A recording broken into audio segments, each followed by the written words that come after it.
Oh, howdy all, grab yourself a drink. It is time for some Path of Exile 1 discussion.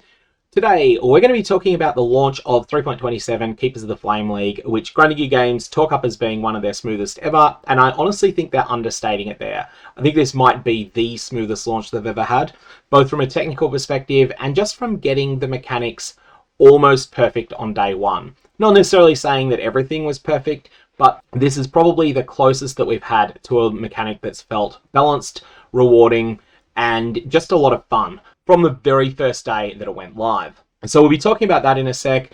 There's also been a number of patches that have taken place, so we'll go through all of those, Hotfix 6 and Hotfix 7 being the big ones, but there's also been a number of small ones as well. Also, because I know I'm going to get a number of questions about this, people may know that I started out with a Wander character, Elementalist.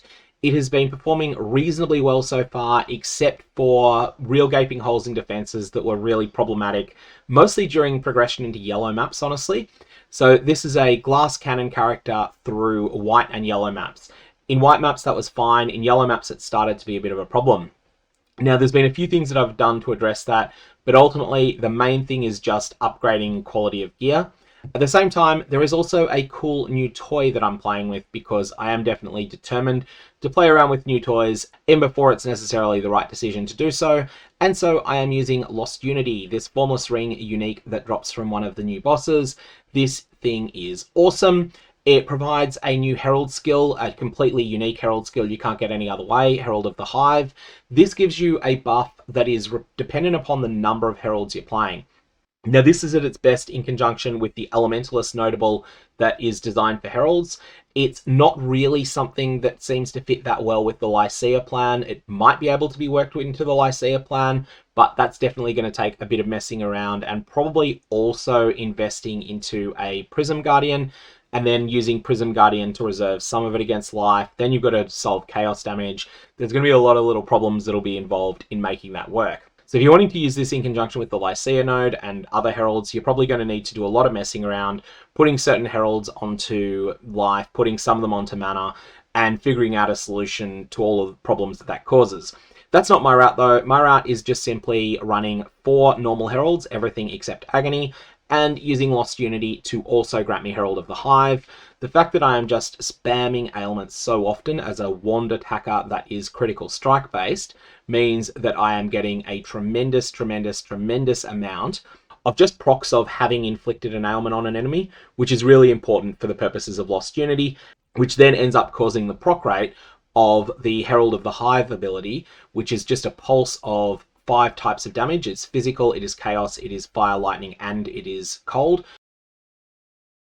It deals pulses of all 5 types of damage, but the pulse rate goes up substantially if you're able to inflict a lot of ailments on enemies. That way you'll have more and more of this otherworldly pressure, which decays with a mechanic very similar to that found on Herald of Agony. And you end up doing a modest amount of damage in a considerable area from that, but actually does quite real damage to single targets because it pulses really fast. So if you're able to stand your ground up close against an enemy, then you'll be just constantly going tick, tick, tick, tick, tick, tick, tick, tick, tick. Each individual tick is probably only about enough damage to kill a normal rarity monster, or maybe a little bit less than enough to one-shot them, but it still is a lot of damage added up over time. One thing that's very important with this, it also cannot be reflected, and it just ends up being a really cool mechanic. That said, I am not optimized for use of this yet, and if I was going to optimize for use of Lost Unity, I would be building very differently. I would be top left side of the tree rather than top right, and with the top left side of the tree, you would then be looking to go Spiritual Aid and a bunch of minion percent damage, and using that because it's one of the few ways that you can actually scale the damage that Lost Unity's Herald does. And I think at that point, there is definitely a very real build there. So, in short, I've been playing around with a cool new unique a lot, and this has slowed down my progression because I've been experimenting with a few things that didn't work out. All of that about my league start out of the way, let's talk about Grinding Games' league start, go through all of the different little patch notes that have taken place, starting with Hotfix 1, which was a very important minor one, but one that only applied if you're playing in a private league, and breaches just flat out weren't working there. So that's fixed. Hotfix 2 fixed a couple of things that weren't affecting very many people. Instance crash is always good to see fixed though. And then Hotfix 3 fixed the worst problem with asynchronous trade. Now, this is one that didn't affect very many people because it was solved within 6 hours, and you needed to be in Act 6 within 6 hours and actively trading for this to be a problem, and it was solved in a way that fixed it for people that had had the problem before. Basically, it was really, really hard to see your earnings tab sometimes. That is now fixed. Hotfix 4 only applied to people who elected to start in hardcore, and that's been fixed. And Hotfix 5 was probably the nastiest of the lot. So this was fixing a bug where one of Ailith's defensive skills could end up hurting players. So this one's now fixed. Kind of funny, except for the fact that it was probably going to ruin your day when it happened. So after the Breach Hive encounter had ended, that was considered to be hostile to you, and you would potentially just walk into it and go splat, which would be unfortunate. Anyways, that's fixed, and now we have the more significant one that has already gone live. So this is Hotfix 6.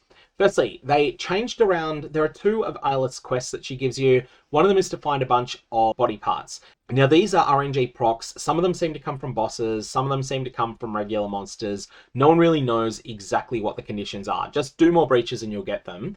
But they were fairly rare, and I think that's one of the reasons it's not clear what is actually causing them to spawn. Well, they're now more common than they were. They're still not super common, but you will definitely end up being throttled by the Fertilizer Genesis tree part of the quest, the one that requires you to spend tens and tens of thousands of Graft Blood. So that's going to be the thing that's going to throttle you in terms of unlocking all of the additional bonuses that you can get on the tree. Something I would advise, if you are just getting started, if you've completely ignored the breach mechanic and you're wanting to just get started, what you want to do at this point is pick up a graft that is level appropriate. It doesn't need to be in any way good, it just needs to be level appropriate. That way you'll be able to carry a lot more Graft Blood, and then you'll be able to do a couple of breaches in higher tier maps. Then you can go to the Genesis tree, power it up a little bit, and then you can go and map a bit more. Keep repeating this. Eventually you'll get new and better grafts that will actually synchronize to what your character wants, and at that point you'll end up being able to carry around tens of thousands of Graft Blood. Every now and again, just go and experiment with the Genesis tree and you'll be fine.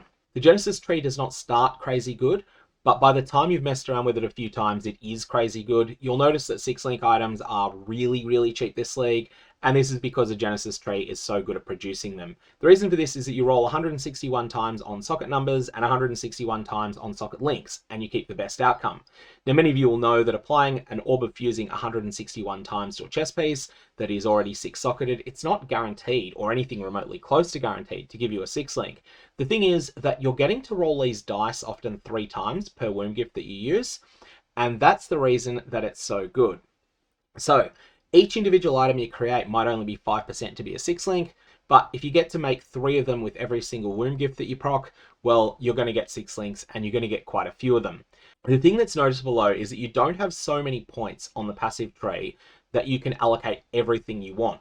And ultimately, it comes down to a bit of a choice at some point. Do I want the best possible explicit modifiers on the item I'm creating, or do I want the best possible links? I think we're going to start seeing a situation where people will start out going, all right, I want links first. But then after that, they're going to come back and say, now I want a new chest, but I want it to be a chest where I'm focusing on getting the right explicit modifiers on it first. And then once you've got modifiers you're happy with, then you can use other mechanics, such as direct applications of Orbs of Fusing, in order to actually link that item. It's a really interesting setup there, but it's now a little bit faster to get past some of these RNG gates on the way, and ultimately it will be the Graft Blood that gates you. Unstable breaches now progress slower until they collapse, particularly very early on. Note, you are not expected to be able to stabilize the unstable breaches early on. I think the problem here is that Grinding Gear Games aren't communicating to newer players that they're meant to fail these unstable breaches early on. Veteran players, we know, we watched the live stream. We saw them say, yeah, you're probably not going to be able to do this. So when we feel like we perform perfectly on a breach in Act 7, but we still don't succeed in stabilizing the breach, that meets our expectations. It's like, okay, that's what we were told was going to happen. We get some rewards for failing, and we failed because despite killing every single monster there, that wasn't enough. The actual switch where you can start doing this, I think it's late in Act 9, something around there. You start being able to stabilize them if you want. And ultimately, this is something that's worth doing in maps. It's more dubious before that, but you can do it just for a bit of practice and a bit of fun and some rewards. That said, I think there's a lot of people who don't know that they're not meant to be able to beat these, and they're not going to see it hidden in a page of patch notes. That's the problem that's going on there. This is a reasonable change, but ultimately I think it might be a good idea just to remove the progress bar entirely until the end of Act 9, and then have Ailith come back and say, hey, Now they're starting to get more of a foothold, and at this point, if you really kill a lot of monsters in there, you might be able to stabilize it, and then we can counterattack them. Something along those sorts of lines would make a bit of sense.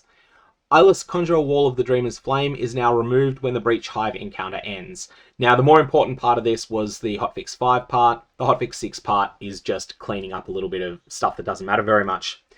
Vruun, Marshal of Zesht, always drops a Breach Ring unless you opt into not getting that guarantee by choosing the Ruthless game mode. This is a pretty minor change because, well, in my experience, he did always drop it even before this hotfix, and that's because the drop rate was pretty high. Fixed a bug where the gain an enhanced flame skill during hive encounters was not visually giving you the flame, and it dealt damage but didn't burn down walls. Oh my, the number of questions I got as to what does this thing do, and I wasn't 100% certain. So, it is a short-term, incredibly damaging Righteous Fire style skill that is put on your character. This absolutely shreds monsters, and it is absolutely fantastic, and something Ailith will provide you the ability to proc during a breach encounter if you want. This thing is not the strongest of those little mechanics that she has where she provides you some sort of helper. So you have the Bombardment is the strongest, the Freeze and Stun is second strongest, Wall of Dreamer's Flame is probably third strongest because that just completely stops monsters coming from that direction. Any monster that tries to cross it seems to die. Maybe there's a couple of monsters that don't, but almost all of them do. Gain an Enhanced Flame is still fine. It's the weakest of them so far, but it's still pretty strong. After this, there was a very annoying trade bug that got fixed. This is where if you were trying to change socket and links numbers in the in-game market browser, they wouldn't work properly. That's been fixed. And also there was a bug where prices would sometimes display as -1. That one's fixed. Other than this, just pretty minor stuff. And then we come to the other hotfix that's already happened. This is hotfix 7. So this was a funny one. There were a couple of ways that you could get access to the old Breach Lords in this patch. So Incursion Breach Rooms. These were allowing you access to the old school Breach encounters. On top of this, Kerak's Vault Pass was giving you an otherworldly scouting report at one point, which was also giving you access to old school Breach encounters. These are the only two ways I knew about. I don't know if there's any more. I don't think the Divination card, the puzzle, is still dropping. So that would have been the other way that you could have got there. Delve rewards were bugged. This is fixed now. So what you were getting was not matching what was on the chart, which was very frustrating in Delve. That is fixed. Fixed a bug where monsters trapped in essences would sometimes not show their nameplate, which was annoying, but not something that was absolutely terrible, but was definitely annoying. One of those things that's normally a low tier fix, but because this league launch has been so smooth, they're able to do it really early on. And then after that, we had a couple of problems that were much lower in priority. So those are the things that have already gone live. Let's talk about the things that are still to come. It's important to note that I think one of these has actually gone live. So my own experience, I was completing a fortress just about the time of Hotfix 7 going live. I'm running out of the fortress, and on top of me spawns a Mana Siphoner. This is really bad news for the character I'm playing, especially because it spawned with me already in the ring. Long story short, Squishy me goes splat, and I'm cursing all of my lost loot. Then I go back into the map, and immediately I get a whole bunch of gold, and I'm like, huh? Have they changed this? And then I ran back to the location of the fortress, and I had a shower of drops. Nothing particularly good, but it was a shower of drops. I actually did get Graft Blood, so it felt like I got the rewards from the encounter. Previously, if you failed a fortress encounter during the escape phase, you weren't getting anything at all. I don't know when this happened, but this was something that came up in this What We're Walking On post, and it seems like it may have already applied. Anyways, in terms of the things that are coming up, High Fortress encounters will soon be receiving some changes to make them easier to complete and less punishing if you fail. Ailith will create skills more frequently during High Fortress encounters. Now, something I didn't know, there is a maximum of 6 skill objects active at a time. Now, because there's a maximum of 6 of these active at a time and they are not made equal, one thing I would advocate doing is probably just wasting the ones that you find the weakest. For me, I find the healing ones are the very weakest and the shielding one is second weakest, and then all of the damaging or otherwise controlling ones are quite strong. Your personal attitude, though, may end up varying. Just experiment a bit, find the ones you consider the weakest, and if you've got 5 plus a weak one, then waste the weak one so that you're then able to have access to a 6th one that might not be one of the weak ones. Next, there is a change to the way that Ailith handles damage, and I really love what they've done here.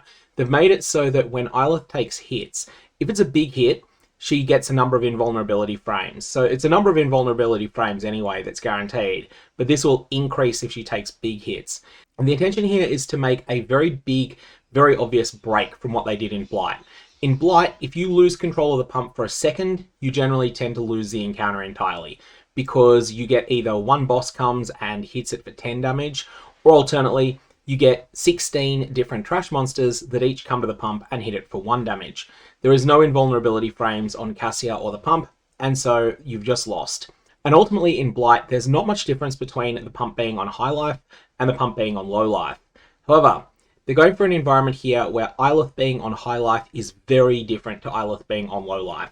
It will give you more flexibility to make different choices and to recover from making various mistakes. So really, really like this decision. Failing a Hive or Hive Fortress encounter will now drop the loot of all the monsters you had killed up to that point. However, you will not gain any Graft Blood or Womb Gifts. This is going to feel a lot better. That said, I do think some elements of this might already be live. I'm not sure exactly what the mechanics are. My characters started rolling to the point that I'm not dying as much as I was, and as a result, I'm not seeing this all that often. But there's definitely a big improvement. Range monsters also have to be closer to Ailith in order to be able to attack her. All of this is going to make it so that the monsters are more likely to attack you instead of Ailith, which is something that makes things better. And also, it's just going to make everything feel smoother and fairer. One thing I would recommend is potentially considering giving Ailith 1, 2, or 3 points of energy shield.